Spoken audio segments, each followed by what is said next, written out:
little practice, I could tell myself to relax it. Will be better next time I try.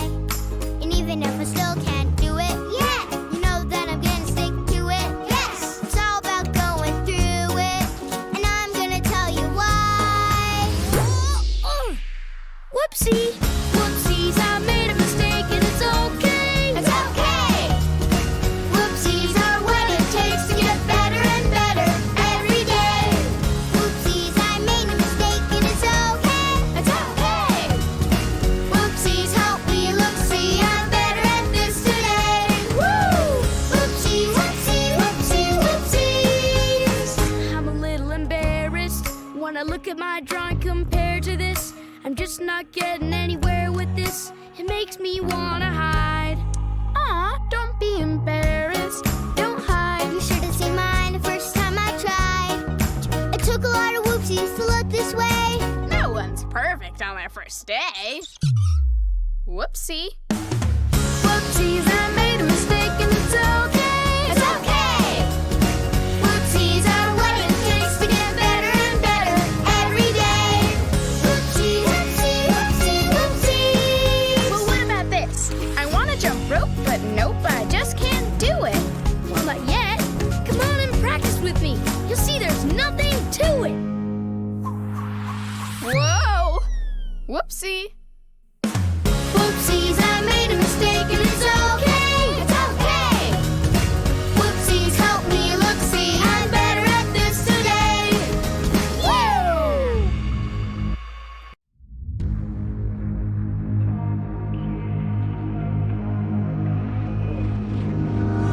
It was only a dream, the waves of evil crashing over us. It was only a weak and faithful scream beneath the battlements.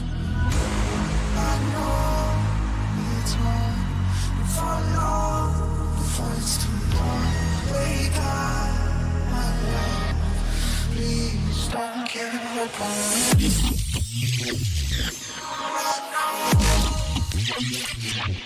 It's hard. Wake up.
It was only a dream, the waves of evil crashing over us.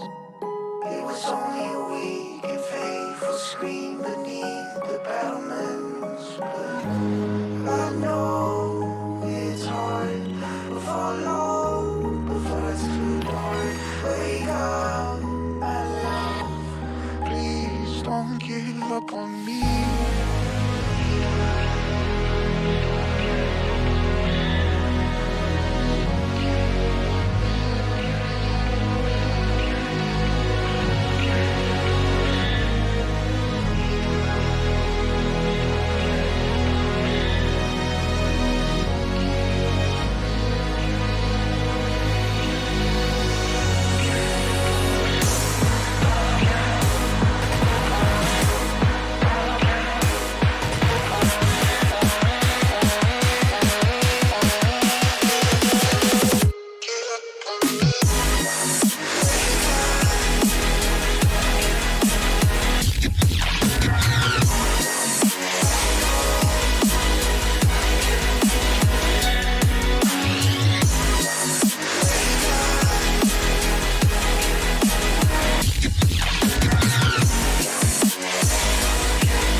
What is up? What is up, you guys?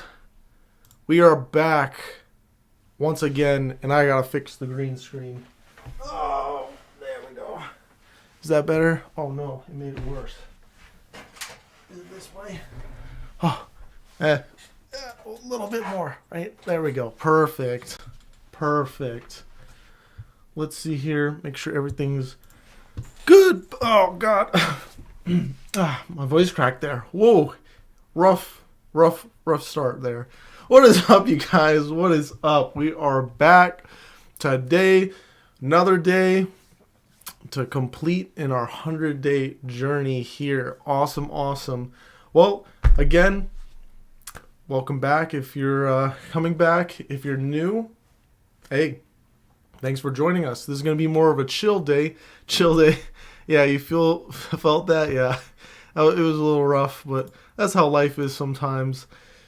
Sweet. So, back again, streaming again. Point is to get you guys certified, to get you guys jobs. Everyone likes money. How do you get money? You get a job. We're doing a bunch of fun stuff through the 100 days, including a bunch of giveaways and fundraising. And as you can see up above, we have our fundraiser stuff. And if I can pull open my tabs here, let's go ahead and what am I bringing up here? Our stream. There we go. Perfect. We have our fundraiser going on, and there's a bunch of stuff that you can get from donating. So if you have some cash to throw away, that would be awesome, and claim yourself some awesome merch, including this epic sweater I got here. Yeah, look at that. So cool. They are super awesome. They are very thick, and they will keep you warm. We are, I think, this week, are we giving away? Well, let's see. If you don't have any money, that's all right. Go on over to our site. And there, you'll see in our blog that we have our week 3 giveaway. Yes, week 3, we're giving away stuff every single week. And this week, we're giving away an exclusive sweater, aka this sweater that you see here. So if you want to win one of these sweaters, go ahead and get one. The Patreon members who are at the tier for the sweaters, they're shipping out to you guys soon. And if we have any left over, we may also sell them on here. They won't be that cheap though. So become a Patreon member. That way it's cheaper for you, alright? Awesome, awesome, awesome. We covered a lot of stuff this week. And by we, I mean Taylor covered a lot of stuff this week. And I covered a little bit, alright? So, today is all about just chilling. Maybe questions, that you guys have. We can talk about them, answer them. Let me pull up the chats over here because the other one is a little bit delayed. Where is here we go. Perfect. Just talk about stuff. Anything you guys want to go over, recap, deep dive into anything specific, or maybe just general questions, not even items that we went over and covered this week. We can do that too. Also, to change things up, I am in the events chat in the Discord. So if any of y'all that are Patreon members or Discord premium members want to just ask the questions using your voice, you can hop into the events chat or event voice chat and go ahead and do that. If not, then you can go ahead and just ask on Twitch or YouTube, which I am looking at both of them. Awesome, awesome. Let me put this, there we go. Epic, epic, epic. Let's pull up the GitHub and take a look at everything y'all were going over. So, of course, a roadmap on GitHub, and you guys went over computer internals for the most part, and a little bit of networking. So, you guys talked about all the different types of standards and formats that data can be in, and data is stored on computers. Talking about executables, which is pretty much everything you're running on your computer. Audio, different types of compression. Logic should look very familiar to the basic math that we went over. base components, some stuff in memory. Memory is important. You will be asked that in some interview questions. So if you didn't really understand all this, you should go revisit it. We will hit on it more in the programming section. It might click a little better in the programming section for some of y'all out there. Talked about processor, hardware types, RISC and CISC, and ARM, which are all the major ones. Very good to know. How to do multiprocessing and all the different architecture that exists out there. We got our input and outputs. So we're talking about our bus, USB, your video, plugs, all of this great, cool stuff. And then more memory architecture stuff and how fast memory is compared to other parts of memory, and why some memory is super expensive compared to others, and the trade-offs for all of that. And then of course your normal temporary memory and your actual storage, and the difference between that, and why we usually refer, when we're talking about memory, as your temporary memory and not your storage. And finish it off with all the cool stuff in the wireless world that we are all very accustomed to and can't live without. Awesome. So, what questions do y'all have? I see, are the exams timed? Yes, both exams are timed, because there are 2 exams that you will take for pretty much all of our certifications, not just the Comp Sci one. There will be a written and then a practical. The written is timed, and it varies on which test you're taking, and so you'll have to complete it within the amount of time. Now, like I've mentioned before, they are open book, because you can use Google if you want. I mean, that is a skill that you require, but you will not be able to pass if you are Googling every single item. It is a very fast time for the questions that are given to you. So you need to know pretty much everything to a certain extent, if not perfectly, to really pass. And then if, and only if, you pass that, then you will move on to the practical, which we will give you a prompt, and then you will have to solve or develop the software, and you need to use at least 2 different programming languages to solve the problem. All right? Doesn't matter how you do the 2 languages or integrate them. It doesn't matter what type of languages you use, but you must use 2 different programming languages. Alrighty. What other questions do we have?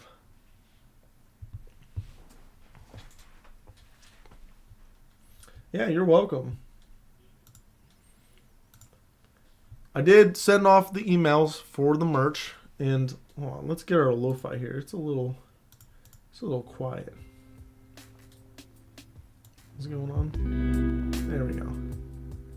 Nice. So emails were sent off. We got 2 people have already emailed back to claim their weekly rewards. So just waiting on 2 other people to claim their rewards. And if not, we'll be re-rolling again at the end of the week. More chances for everyone to get those awesome rewards. So we also talked about a little intro into networking. We talked about these these mostly that are highlighted fully in depth, and then TCP/IP will definitely dive into more and more as we get through everything else, especially utilizing Wireshark. If you haven't installed Wireshark yet, go ahead and install Wireshark. We dropped the link for Wireshark in the 100 Days of Rootkit chat on Discord. So you can go ahead and go over there and click on the link, or you can just Google Wireshark and then download the application. We'll be using that throughout to just analyze traffic. If you can't install Wireshark because you are using Chrome OS or following along on your phone, don't worry. I'll be sharing a bunch of stuff on my screen. You can follow along on there. It is not required in any capacity to be successful in our exams. But make sure you do put Wireshark in your resume. That is a ticket item. So, I see another question here. Wait, so we do need to know a programming language for the practical? Yes, you need to know not 1, but 2 programming languages for the practical in order to pass. Now, our definition for the programming languages for the practical is at the broadest sense. So that would encapsulate potentially like HTML and like PowerShell scripting, Bash scripting, along with you will need to use at least one real like programming language that you would think of, like C, C++, Python, Java, whatever. Yep, Wireshark doesn't work on Chrome OS. Yep, you don't need Wireshark in order to follow along. I will be sharing my screen. It's just a fun tool that if you are able to install, you can follow along and maybe mess with it after hours. And what part, and is that part of this? Yes, we will be teaching programming. Our schedule right now, we're basically halfway through-ish. So we're in networking protocols. The schedule says about 2 weeks for us to get through everything, but we've been pretty much outpacing the schedule because there hasn't been much questions or people holding up anything. So we are very much ahead of our timeline right now. After that, we're going to be getting into operating systems, and this is where we're going to really start getting into coding, mostly scripting at first. We're going to learn about how to use the terminals on not just Windows, but Linux machines, all right? And Linux machines will also extend to Mac OS machines, all right? If you don't have a Windows or access to a Linux device, we will go over how you can potentially get access to it, but you may be a little, what's the word? If you don't have access to both, which most of you guys should get access to both, I'll show you guys how to. You'll be a little bit behind, but I mean, you can just memorize everything. As long as you're memorizing the things that you need to know, you'll be fine, all right? And then we're gonna be getting into programming, all right? The programming we're going to get into, mostly it's going to be Python heavy, but we will do some C programming, all right? We will talk about C, and depending on how everything goes, we may also touch HTML and CSS. So pretty much 3.5 languages. CSS is even more debatable than HTML. And throughout that, we are going to be talking about Git and diving into databases a little bit. So it will be the whole shebang.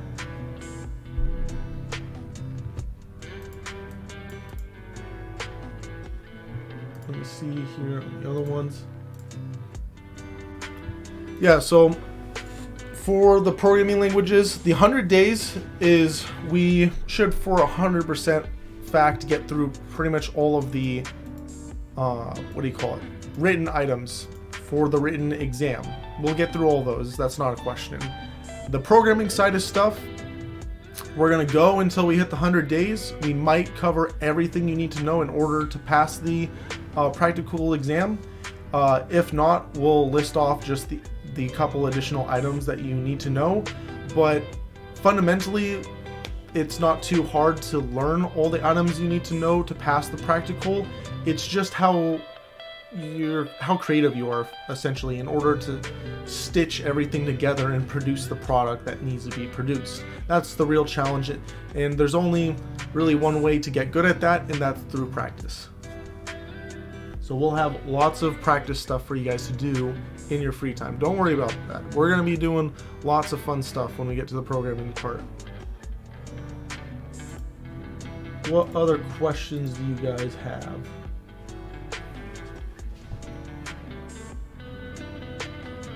And if you are on Chrome, don't worry, you can program and follow along.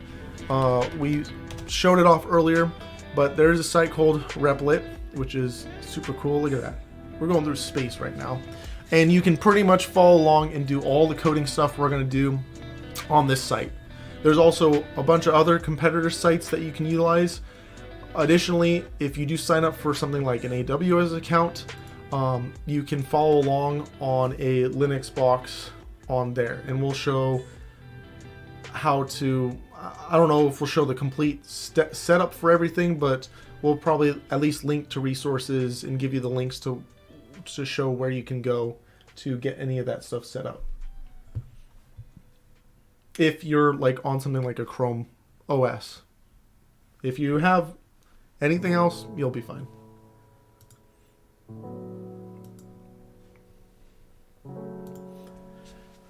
What other questions you guys got? Come on, this is your guys' time to just nail me with anything that you want answered. Personal tutoring, whatever you need, this is your time. You know, use it up, use it up, use it up. I'm here, chilling on standby. Use and abuse, because you won't have as many opportunities as we keep chugging along if you guys do have more and more questions.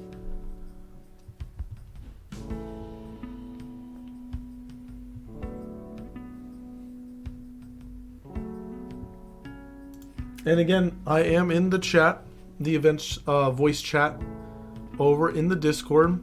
So if any of y'all that are members want to ask questions verbally, go ahead. So you guys are solid on all this. You guys know what magnetic discs are, or magnetic tapes. Sorry, not discs. Magnetic tapes are, and what their purpose is in the industry. If you were asked a question on that on the exam, would you be able to answer it? So far, all the topics we have learned will be on the test. Yes, there is a very large pool of questions, and only a small subset of it are pulled randomly for every person. So every test is randomly generated based off the pool of questions. So no one will have the exact same test. So every time you retake it, it'll be completely different, and you can't really share answers with your friends because your guys' tests will not be the same. Like a bunch of the hardware items we learned about, yes, you will. Every single bullet point on here, you can guarantee there will be at least one question in the exam pool in regards to it. At least one question. Some of them may have more than one question in the exam pool. All right, so know the difference between your L1, 2, 3, and 4 caches. All right, your primary memory, RAM, SRAM, DRAM, your ROMs, PROMs, EPROMs, and EEPROMs. All right, you can get unlimited retakes. You just have to pay every single time you take the exam, and there's a cooldown period. Don't worry, lots of people do fail on their first time, so it's not that big of a deal. Don't worry about it. You can just come back and retake it.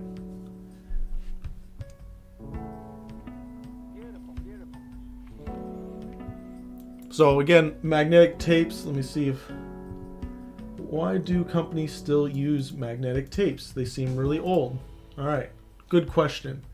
So let's talk about some of these items since no one brought up magnetic tapes. Magnetic tapes are pretty much what you think they are. The old cassette players that you're, depending on how old you are, you either use them and then move to CDs, or you've seen them in films only, all right? Magnetic tapes are extremely valuable. They are sold and they are a big business today, even though they are unpractically slow, all right? Let's see, tape storage. All right, and they are massive in size. If we look at, usually it has not just the devices but the drives that are available for you to buy.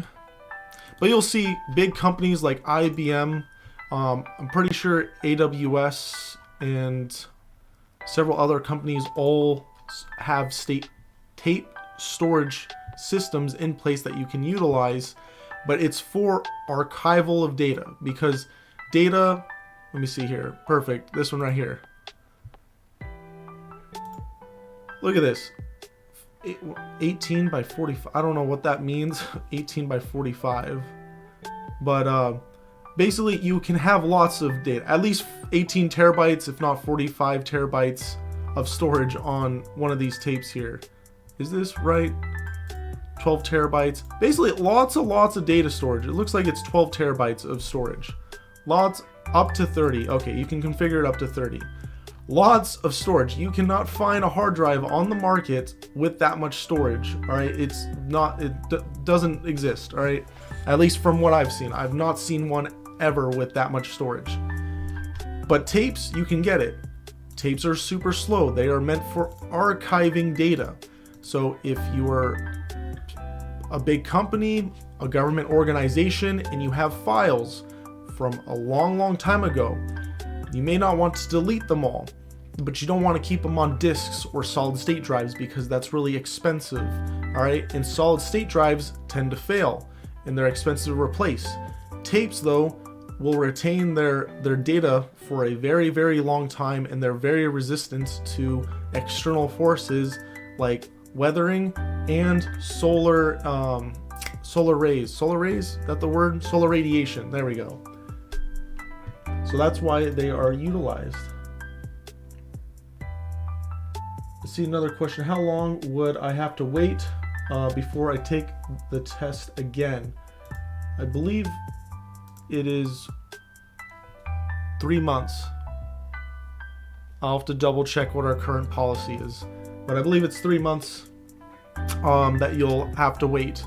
We constantly go back and forth between 1 month and 3 months because lots of other companies utilize a 1 month cooldown period. But right now we have it at 3 months. So study up and don't waste your one shot, because then you'll have to cool down for 3 months. And the whole point of the cooldown period is for you to go back and study and refresh and relearn everything. All right.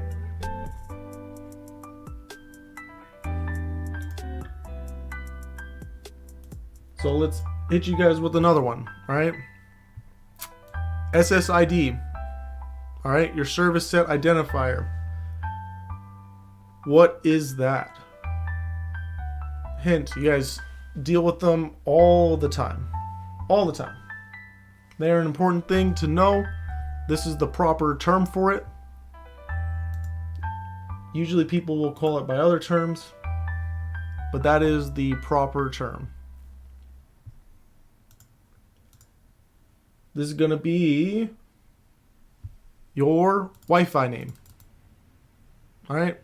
It's going to be your SSID is going to be your Wi-Fi name. So people will usually say, you know, what's your Wi-Fi called? And they'll give you the name for it. Hackerman 2000, right? That's your SSID.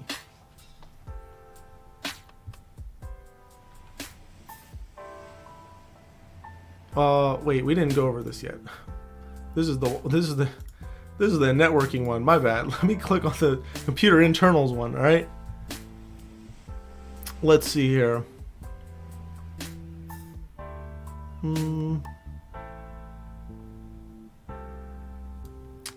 SATA. SATA's a good one. What is SATA used for?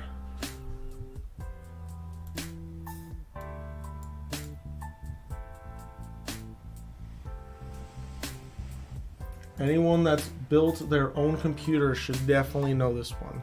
They definitely have dealt with it. Depending on how long ago you've made your first computer, or depending on what country you are in, because if you're using third party, or not third party, what do you call it? Used hardware, you might deal with PATA or PATA or whatever they're called. There you go, hard drive connections. So this is what you usually use for your data line connection between your hard drives and your motherboard buses connected up to the rest of your computer. All right. PATA used to be the old standard, and PATA was also used for more things than just hard drives. But now SATA is the big contender. I don't even know if I'm saying that right. PATA, whatever. This one. All right. VGA, DVI, HDMI, DP. All right. All of these display. You're dealing with graphics. If you look at the back of your monitor, you may have all four of them. I know I have all four of them on the back of my monitors. I don't know why. And not only that, I have USB 3 on it, because now USB supports display. So know all of these. and what they're used for. Thunderbolts. If you use Mac OS, you're bougie, or you just know that the best laptops out there are Mac OS ones, all right? There's no question about that, all right? I won't even debate it with you guys, all right? It's just pure fact. Mac laptops are the best laptops. They last forever. Even though they're expensive, it's worth it because it lasts for 100 years, all right? Windows, everything else, all right? And of course, Android for your phone, all right? That's the true proper setup, all right? You don't want no iPhone. Too many limitations on that. So Thunderbolt is pretty much Apple's take on, hey, we can do USB better. Which, it was better than USB. It was miles and miles and miles better. And way, way, way ahead of its time. And now everyone else is caught up, and Thunderbolt may look familiar to USB 3 if you've used USB 3 after you've seen Thunderbolt and used Thunderbolt, because they use the exact same port. They're using the same standard. They just allow for different amounts of data still. There's still some technology difference between them, but they are sharing with each other. What other questions you guys have? Things you want to talk about here?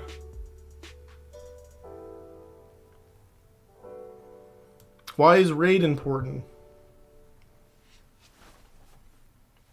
Besides raiding important, like if you're in a WoW clan or something and you want to raid and get loot or whatever game. All right, we're not in the game zone, right? We're in the computer hardware zone.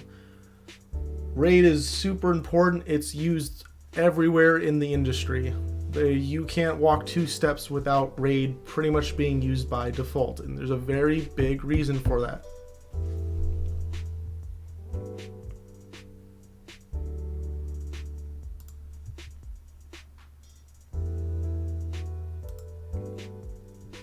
Any ideas on what RAID is? RAID is a question that has multiple questions in the exam pool. You will need to know what RAID is, and potentially the differences between the major versions of RAID, aka like 0, 3, 5. Is it 3 and 5 or 4? No, I think it's 3 and 5. And is there a question for 6? I don't think there is. So RAID is going to be your redundant array of disks, right? Inexpensive disks are the big thing, aka hard drives and solid state drives, right? Though may be expensive to some of you guys, but they are inexpensive drives in general, right? Performance, CPU, cache, performance potentially, CPU, cache, no. All right, RAID is the biggest thing RAID is for is data integrity. You're going to have, I mean, depending on the RAID setup you have, it's for data integrity. So making sure you have redundant copies of your data, so that way if any hard drive dies, it doesn't matter. Who cares? You just pull it out, throw in a new one, and RAID magic will take over and recover all of the data that you lost. So a lot of us have one drive that's running our computer, or maybe you have multiple drives in your computer, but they're not set up in a RAID configuration, which means that if any single one of your drives die, poof, all of your data is gone. All right, that's terrible. With magnetic disks, so your normal hard drives, aka the magnetic disk drives, that may or may not be a bad issue, all right, because you can recover that data. Usually you can send it to a recovery specialist or whatever their technical term is, and they can take your drive to a clean room, open it up, and then repair whatever needs to be repaired in there in order to get your data off of the disk. All right, not too bad. If you have a solid state drive, you're screwed. If that dies, you lose everything. There's really no recovery that you can perform to get your data potentially back off of the solid state drive. All right. So that's why you use RAID. So you can stripe your data across drives or make exact clones of it, and then you can be redundant and swap out drives. Imagine if you were running a web server somewhere, or Amazon, you know, they run servers, they have AWS, and you had data up on their servers. And all of a sudden, one of their hard drives died, and then that took down your entire server. You lost all your code, all of your data, all of the users' records. It would be terrible. It would be a terrible experience for you. So redundant, again, that's the key word, redundant. It helps keep the integrity of your data and the availability of it. There is a mode in it. I forget which one right now it is, but in regards to performance, yes. So performance is going to be what you get. Most RAID configuration, I'm pretty sure 0 is the clones. Let's just look these up.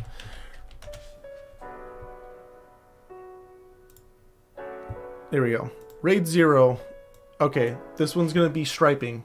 So this is the most sketchiest one to do, which is best for performance, because when you say performance, yes, that is the secondary thing that you can get from RAIDs.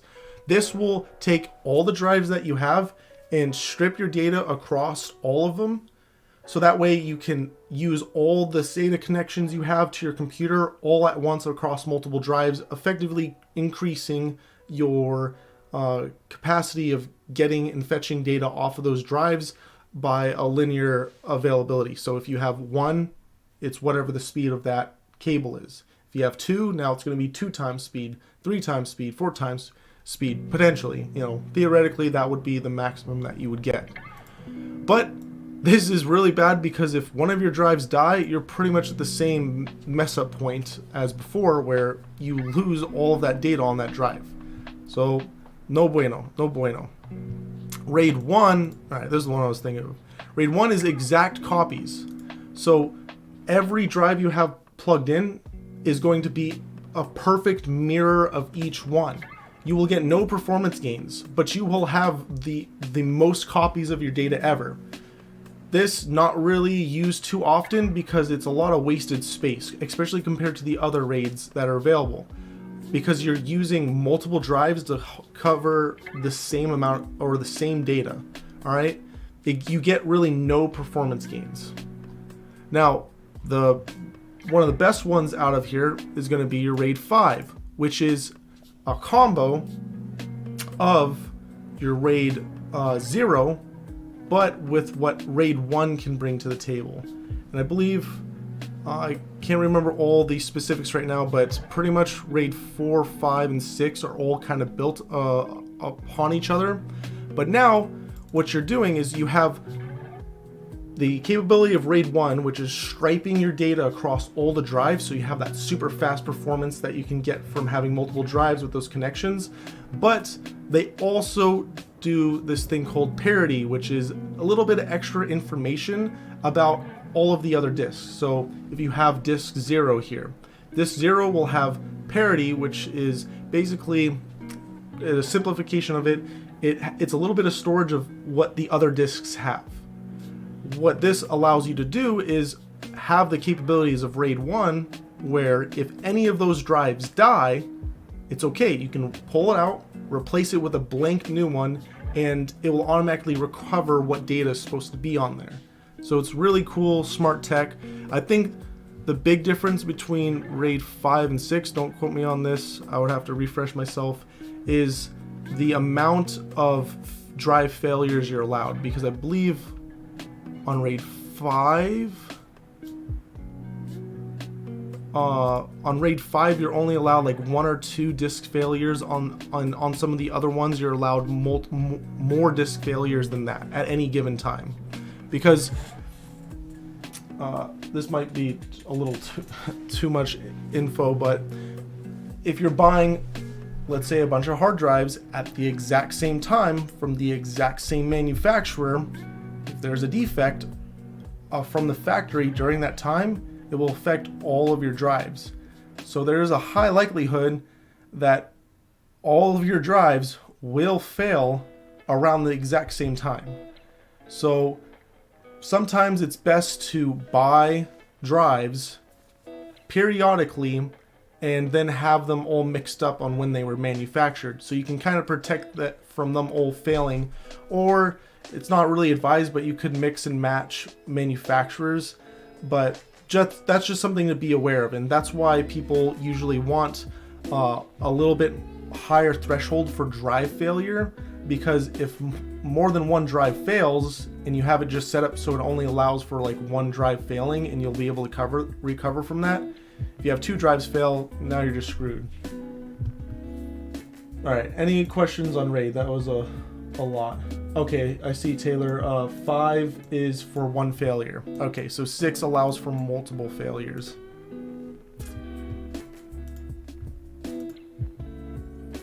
And I believe 4 is going to be striping, and then whatever the last disk is going to be holding all the parity data. All right, so got a question here for CPU cache. So let's talk about CPU cache. CPU cache is the most expensive memory, but the fastest memory out there that you can have, period. It is one of the most important pieces of memory that you can have also, all right? CPU cache is the creme de la creme. It is one of the best ones you can have, all right? Because it is so fast. Why is it so fast? Because it is physically located closer to the CPU. The closer you get to the CPU, I guess it's the second best memory, all right? Because technically your registers are going to be the best. But it's physically closer to the actual CPU, which means it can interact more. It's because you're limited basically by the speed of light, because electricity travels at the speed of light. Not really, because the mediums that it travels through, aka copper or gold or whatever you're using, will slow it down, all right? But it's effectively the speed of light, all right? So that means the only way to get things to communicate faster with each other is physically being closer. Same thing when we were talking about networking. When you have someone in the US hosting a server and someone's in Australia, that lag is permanent. It is impossible to get rid of the lag that you will have for those individuals. I think it's like 150, 100 milliseconds or 150 milliseconds is what you will have permanently as your latency between the US and Australia because of the physical distance. All right, so CPU cache, very, very close. So it's very, very, very fast. There is L1 through L4. Like it says here, L4 is a little more rare. Usually L1 and L2 is what you'll see the most of. L3 is sometimes thrown in there. But all the numbers dictate, and this is the important part, is come on, you don't have a picture here? Well, let me get a picture here so it can really be ingrained.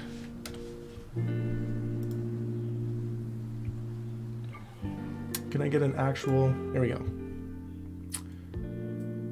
This is, okay, I wish it was labeled a little bit better. There we go. Let me pull up the image. Here is a picture of your CPU. If you take off the top, all right, this is what it looks like. All right, the L and then the number after it is literally how physically close it is to the CPU core. L1 is the closest, L2 is slightly farther away, and L3 is going to be even further away. And what does it mean if they're further away? It means they're going to be slower. But that also means they're going to be cheaper. The further away that you are from the CPU, to an extent, the cheaper that data is going to be, and the cheaper the storage is going to be. That's why your hard drive, which is way far away, is very, very cheap compared to your RAM. Your RAM is very, very expensive, and cache is even more expensive. On actual enterprise hardware, when you're looking at server grade CPUs, so Xeon line and AMD's EPYC line, the big thing that a lot of people will look at is how much cache is available on the CPU. Because when you're running a program, the program needs to be first loaded from your hard drive, which is your cold storage. It will persist whether there is electricity on or off. If I unplug my hard drive right now, it will still have the data on it, just like a USB drive. RAM though, RAM needs electricity running through it in order to preserve the data. If electricity ever shuts off, data is gone, right? There's no recovering it. Asterisk. There has been ways that government agencies have recovered memory from an off computer, but we won't get into that. But you need to load it onto RAM. All right, cool. Now your computer wants to maybe execute something on that program that's in RAM. That data has to move from RAM to the CPU, but it's usually not executed on immediately because that's a really, really slow process. So typically it will be stored somewhere in cache. Kind of think of it as a line going into a building. It'll be stored on cache and queued up to be executed on. Not only that, but what more commonly cache is used for is commonly occurring tasks that you have going on. You can basically tell the CPU, there's a lot of smart stuff going on the CPU and in the operating system where it will do a lot of auto caching. So things that you are frequently doing on your computer, instead of putting that data back on RAM and just letting it live there, it might keep it or persist it for a longer time on cache. So this is super important on enterprise hardware. Let's say you're running web servers. A lot of people are visiting your website. You may want to keep some of that website or processing that you're doing for something on your website on cache, because users might be hitting off that function multiple times. You know, maybe you're checking out or buying something. Maybe some of that code or the process for it should just be on the cache, you know, so it goes even faster, because that is also a limitation. If you don't have enough cache, that will slow down your application potentially if you're running a big server. Does that make sense? Any questions on that?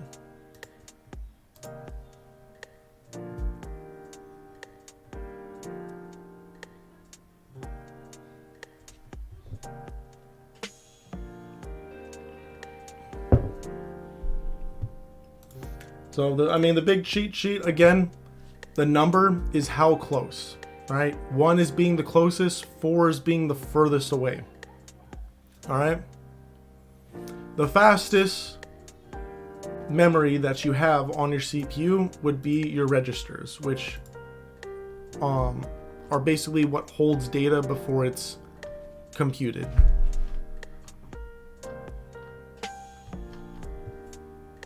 Let's go back over here.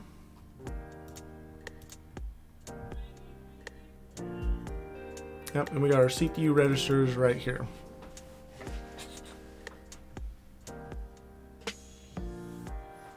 What other questions do you guys have?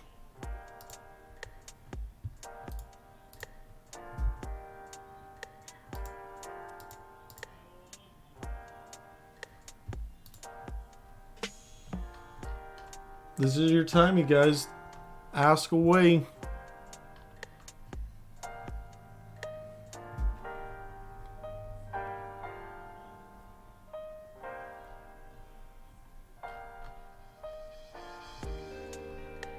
You guys know the difference between RISC, CISC, and ARM? And not just the differences, but maybe some of the key manufacturers that make those type of products.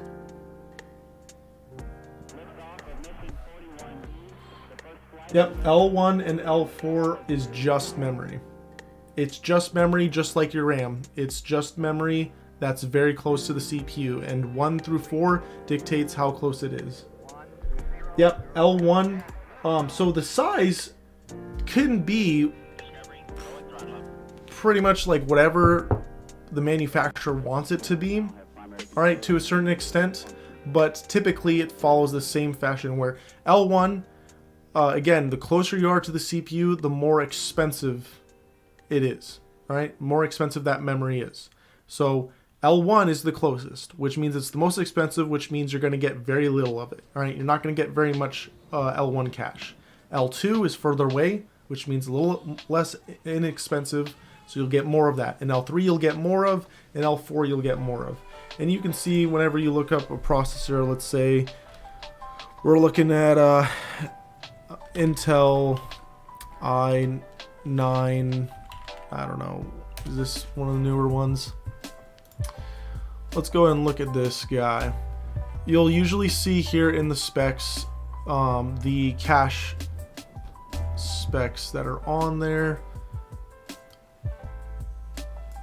This just says 30 megabytes of cache, but it doesn't tell you where all that cache is split up. This is probably not, I don't know why B&H is selling computer hardware. Would Amazon have it? Maybe Best Buy, but let's see some of these guys. Get out of here. Alright, why is that taking too long? Here we go. So right here is your cache sizes.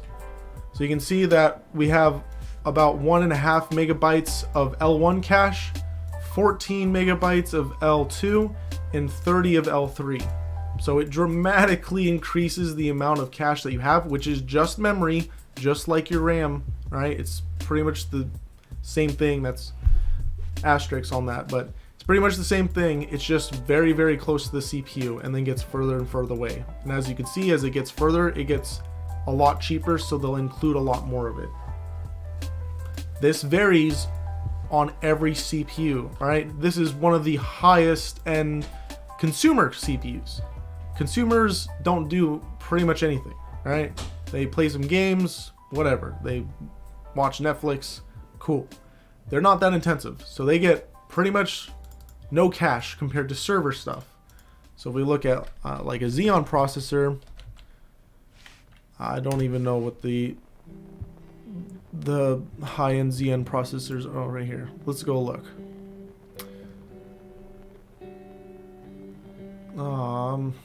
Let's just go to this one, I guess. Can you just give me a list of some products here? There we go. As you can see, the cache amount is a lot larger. So if we click on this guy, you will see somewhere, let me just find cache. That is not the cache I want. Oh, here we go. They're not breaking it down right here, but there's 105 megabytes of cache. So over 3 times what the consumer is going to get. So a lot more cache because, again, server applications need it.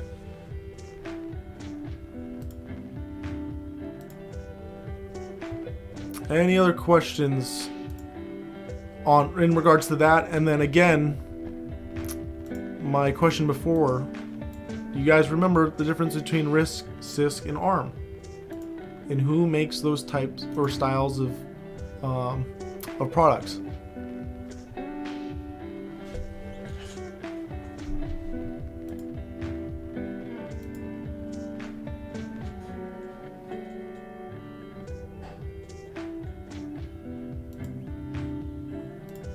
This is an important question, all right, and you will need to know this. There have been a lot, and by a lot I mean a lot, of exploits on these things in recent days, all right? A lot of them. And what makes them even worse is that you can't patch them, all right? They're pretty much impossible to patch. There have been attempts, and the attempts pretty much tank your computer's performance, which no one wants. So you either have to live with it, buy new hardware to replace it, but the hardware needs to come out first, and that's also very expensive, or slow down performance potentially significantly in order to protect yourself.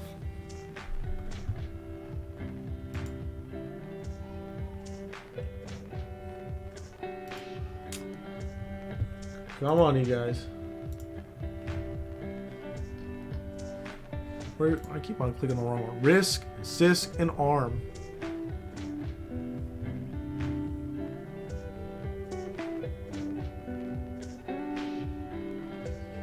Anyone have any guesses? You guys can guess. It's all right. We play the Whoopsie song for a reason, so you guys get. No, it's okay to be wrong. It's okay to fail. It's okay to mess up. As we get into the programming part of everything, you need to really accept that. You really need to accept and understand. You need to fail. You need to be okay with failing. You need to do it a lot. If you do not understand that, you are not going to be a good programmer. You are going to, you're not going to succeed. All right, straight up. You need to get used to that. NSA. This has nothing to do with NSA.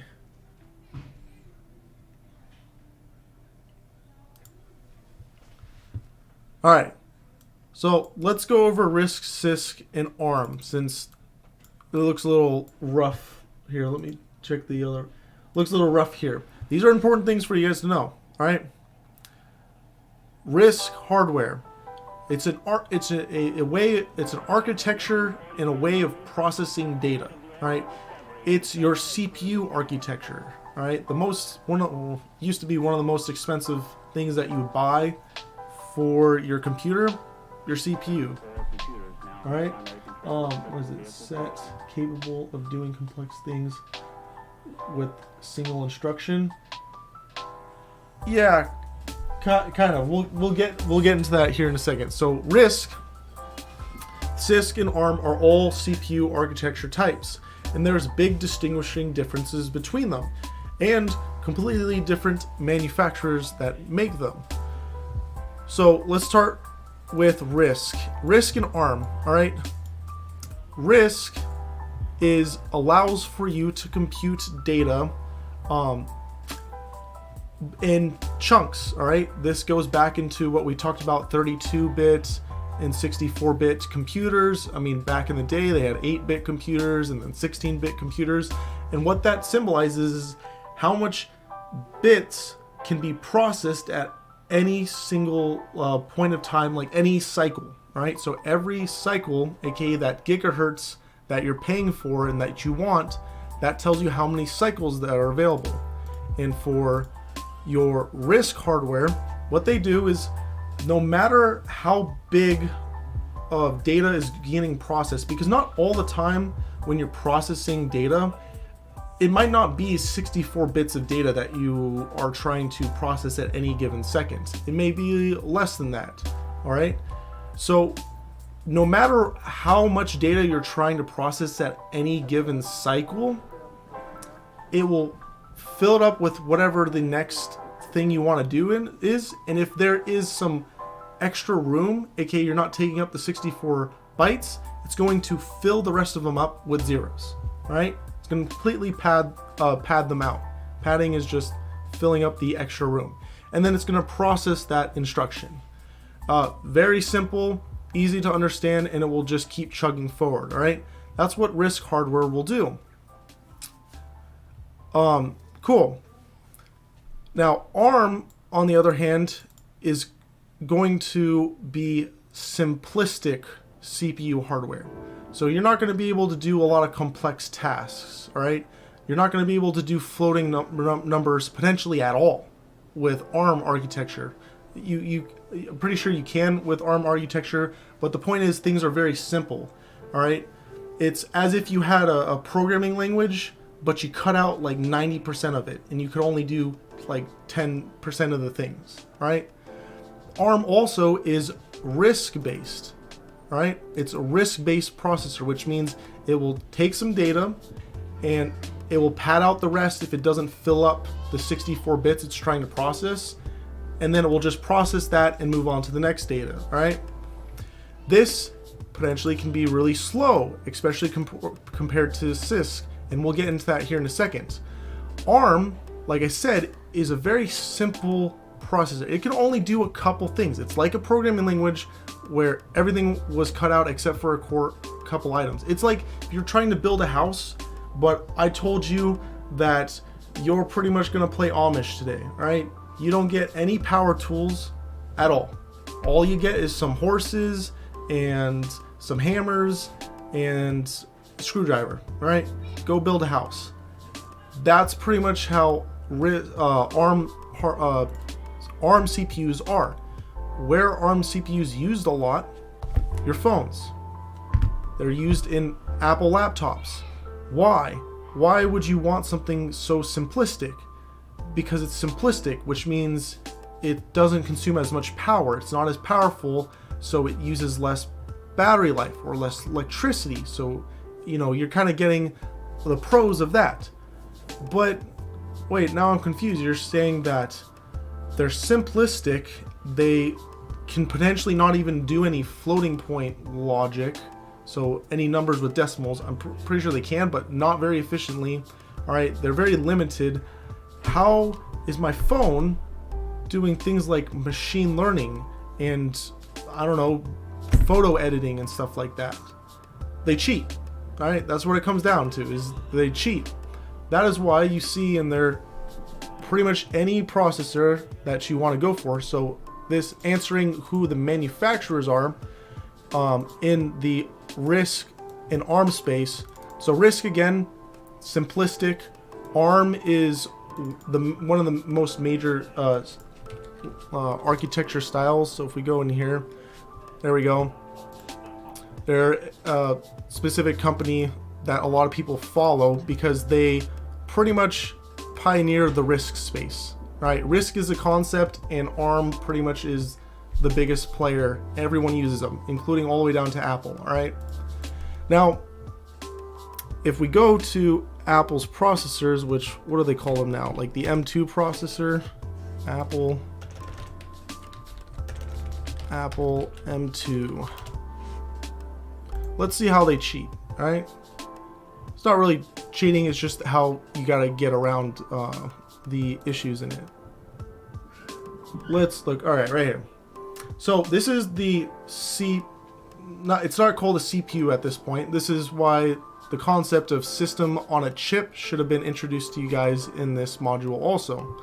System on a chip is pretty much a fancy term for we're using ARM, so we're going to smash in a lot of other stuff to make it better. All right? So you have the simplistic performance, but it's better, it's lightweight, all that cool stuff. Oh, look at that. They got the cache stuff in here. So what they do is you have your what you would think of as a CPU, but now it's called a system on a chip. Why is it called a system on a chip? Because not only do you have the CPU on there, but in order to cheat, to do other things that it's really bad at, ARM processors are bad at, you'll put on graphics cores basically on there. So your GPU, and to do machine learning, you'll put machine learning or tensor cores on there, all right next to each other. So when you are doing those types of transactions, they won't be done on the ARM processor at all. They'll be done on those other guys who are very good at it. So it's basically like if you're getting, you know, instead of having to buy your CPU, your graphics card, and maybe if you want to do machine learning, a different card for machine learning, and then assembling your computer, you're pretty much able to buy one chip to rule them all, aka system on a chip, because you're getting pretty much an entire system on it. So the let me see, layout. Can I get a nicer picture here? So here they got their media engine. So there's literally hardware, dedicated hardware on these chips for doing stuff like video decoding, encoding. So when you're watching videos, making videos, etc. Literally all of the things that you want, they'll put it on there, because again, ARM like kind of sucks, but it sucks on purpose. It's made like that on purpose. Does this one have a better? Okay. Oh, here we go. This one's what I was wanting to look like. So you got your neural engine, you have your RAM, which is also going to be on there, your CPU, which will have the cache, GPU, more cache, and on the newer ones you'll have your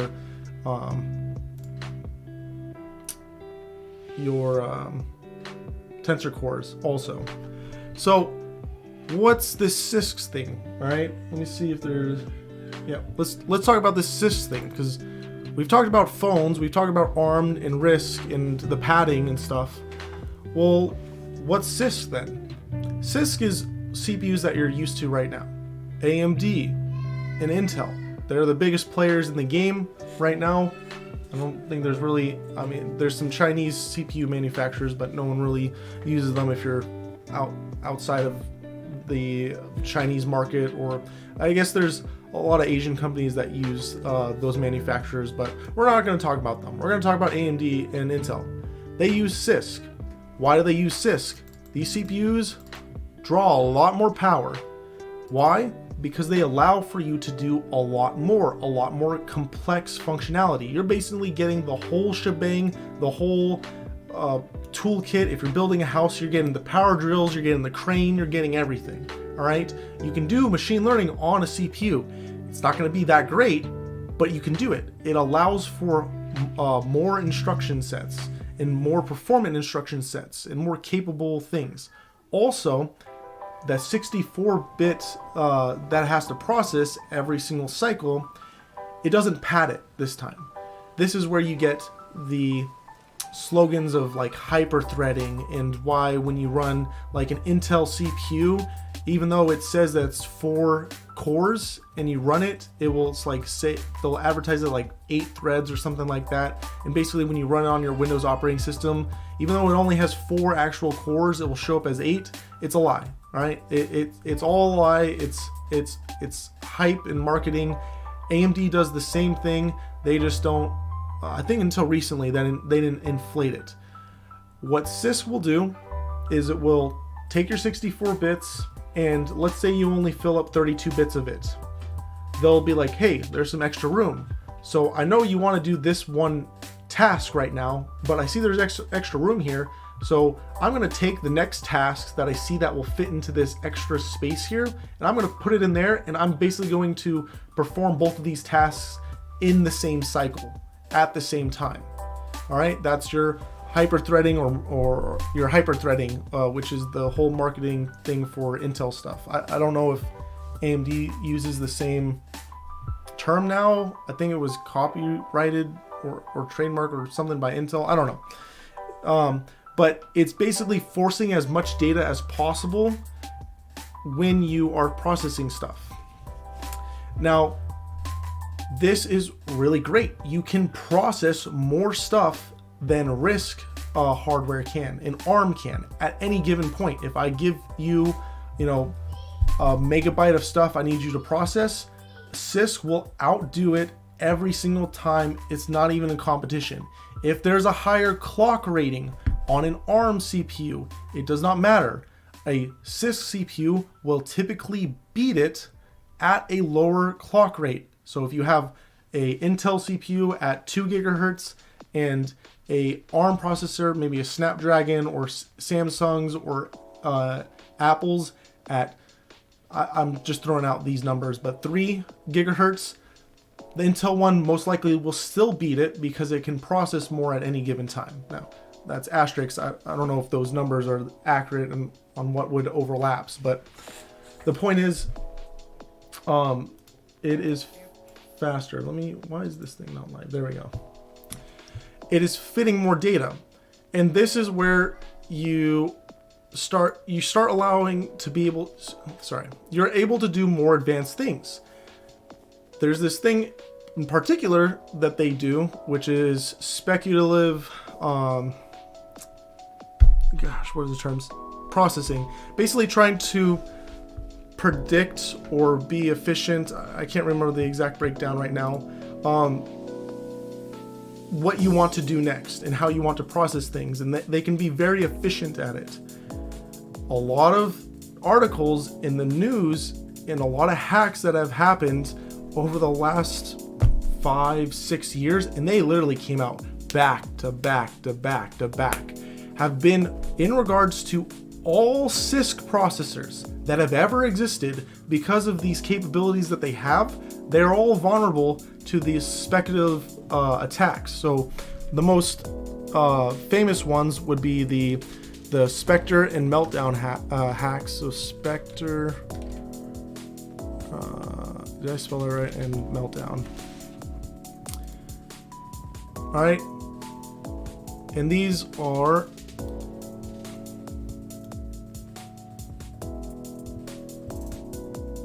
Is this gonna load? What is going on here?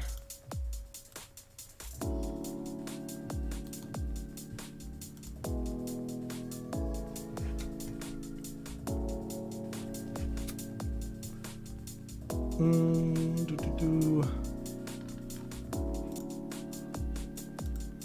don't know why this page isn't loading, but effectively, all of these devices, I believe, yeah, Meltdown was, I think, specifically, the original one was for Intel, and then Spectre was for AMD. All right, all of these ended up being exploitable, and there's literally no way you can. Yeah, there's a bunch of articles you can read in here. Yeah, 2017, 16. There we go, going into recent.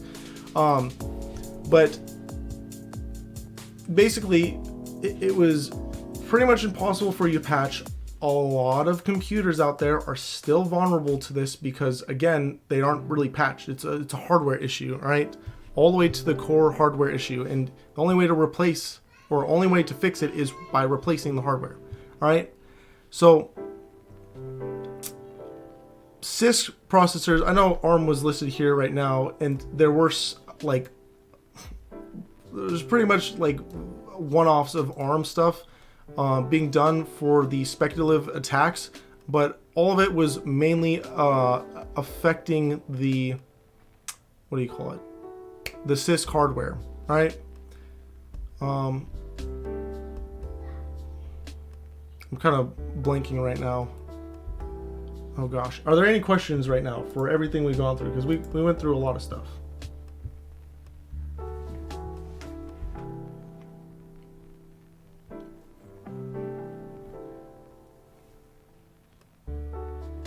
Let me look back here. So again, RISC is a different architecture to CISC. CISC, you're going to pack more data, and it's going to allow you to do more complex functionalities and things. RISC is more simplistic. ARM is the biggest player in the game. They are the de facto standard. Their way of architecturing out RISC hardware. Any questions on that?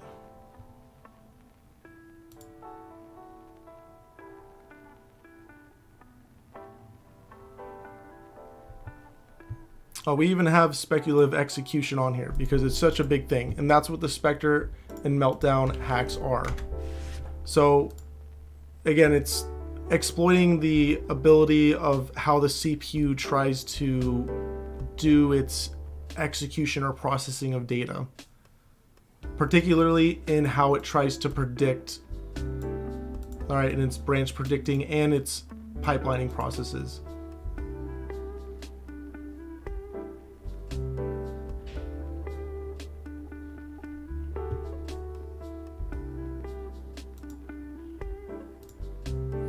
Any other questions you guys have?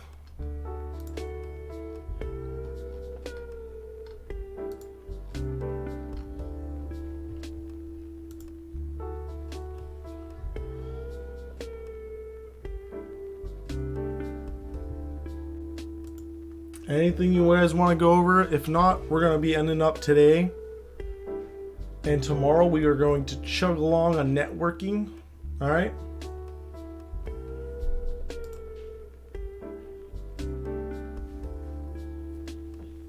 Tomorrow we're going to chug along on networking, and we're going to cover a bunch of cables and ways to send data and how to measure your data transmission and how data is transferred over light and compared to other mediums. Sorry.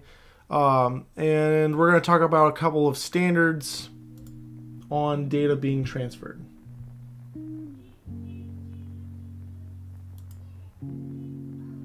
I see you guys want a quick break. We can go on a quick break if you guys have more questions. If you guys have more questions, we can go on a quick break, come back, and then continue on reviewing and answering questions. Is that what you guys want? If so, we'll take a break and we'll be back in like 5-ish minutes. If not, we'll wrap up today.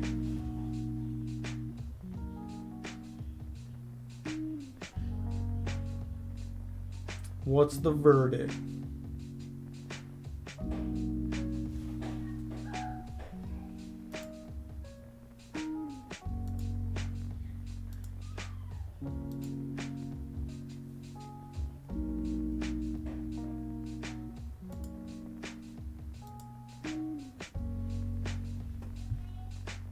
It's up to you guys. I'm not seeing any responses right now. I don't see any responses. I'm gonna take that as you guys are good, and you don't really want to do like a quick break and come back and ask more stuff.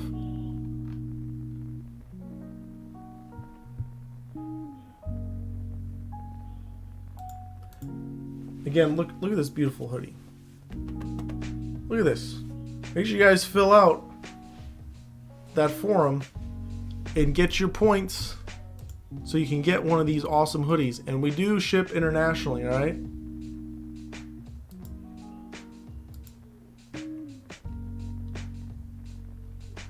All right, I'm not seeing.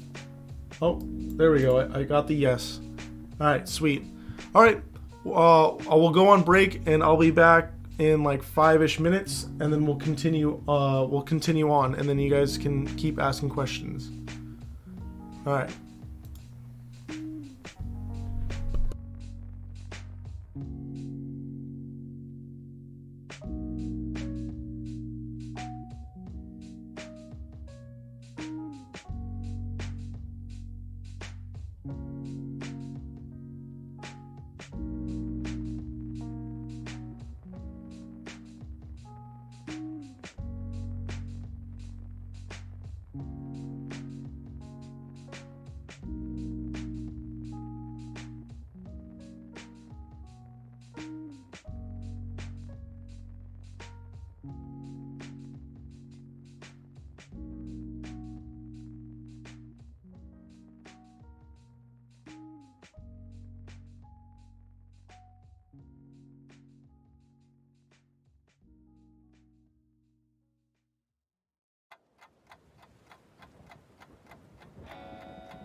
What is up? What is up? We are back from the break again. Sweater, merch, donation stuff. Do it. Do it. Help us out, alright? We're giving all this free knowledge to anyone that wants to join, alright? Also, you have no money? Come on here, alright? Go do this. Get yourself one of these awesome sweaters, alright? Awesome sweaters. Alright, so what other questions do you guys have? Do you guys want to go over? We can talk about anything. Let's see here. Okay, I think not a question. Where's the L? We can go over anything. If some of you guys have already jumped into programming or already been programming and you have questions, we can go over those. Literally anything you guys want, we can talk about. It's us just chilling, talking. We can go over anything. We can even, should I even say it? I'll say it. We could even go over the repo projects we have, like the AI aimbot or the New World bots, or just botting in general.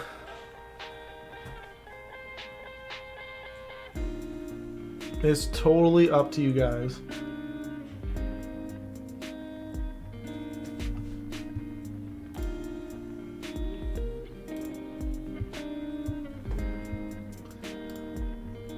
Let's see here.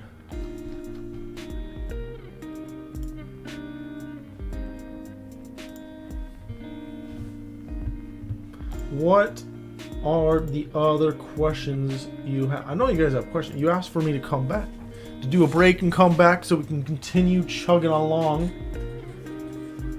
So let's hear it. I see you guys are here. Alright? Don't be shy. Go ahead and ask. Everyone's here to learn, to dive into this stuff, to review if you already know some of this stuff, to learn new things.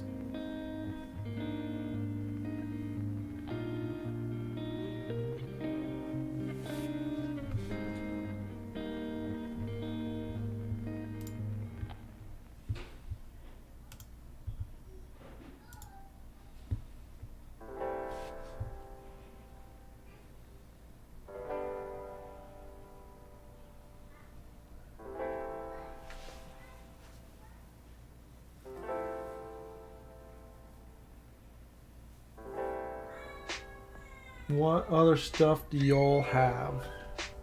Y'all leaving me hanging a little bit here. It's kind of awkward. I'm chilling. Come, bombard me. Bombard me with stuff.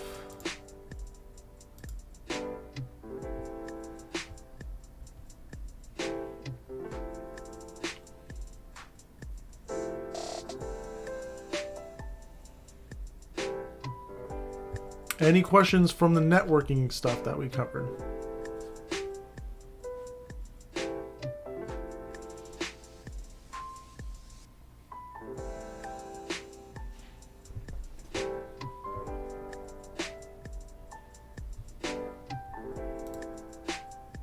I'm just chilling with this music right now. I'm vibing.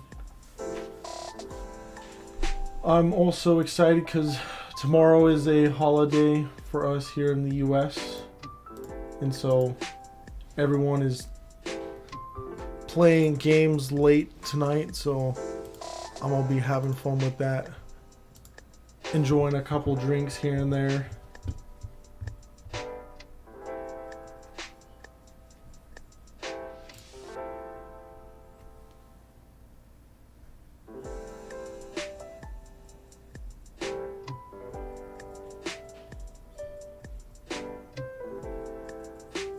Come on, y'all. If there are no other questions, we're gonna end up ending the stream here. You'll have to wait till next week, Sunday, for our next Q&A. We're doing them every Sunday now. I think we'll also be moving the what do you call it? Polling of people's names for the giveaways. on Sunday also.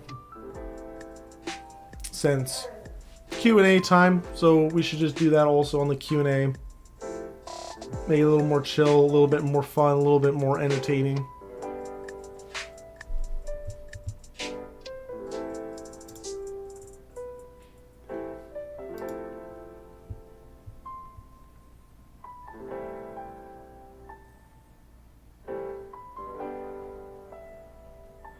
Alrighty. Well, if there are no other questions, I think we'll call this good. As some of you guys might see, I got League of Legends open here, so I gotta go on there and be toxic for a little bit. All right, I gotta go rage at some teams, go try to catch myself a ban. All right, living that high life. Oh, random question maybe. Ask random questions if you got random questions. Literally anything is up there. Anything that you have at all, you can just ask any question. We will answer them. Programming, not programming, in regards to rootkit, any of our repos. Go ahead and just shoot them off.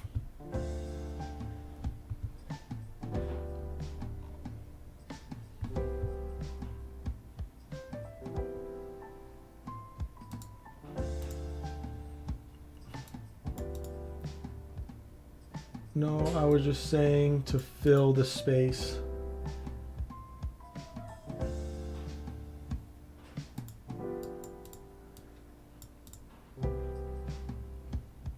Well, if you guys don't have anything specific, we're gonna probably call this good then.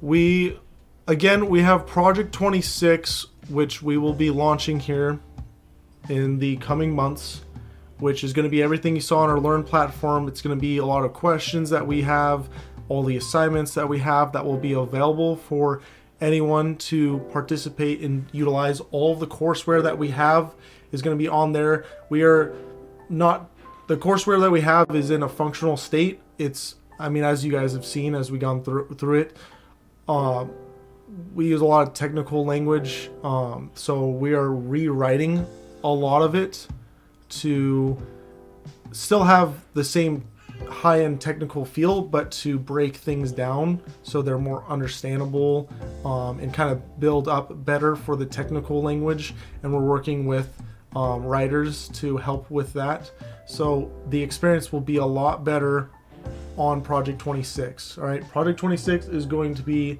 pretty epic and pretty game-changing for rootkit in general, but also the larger edtech space.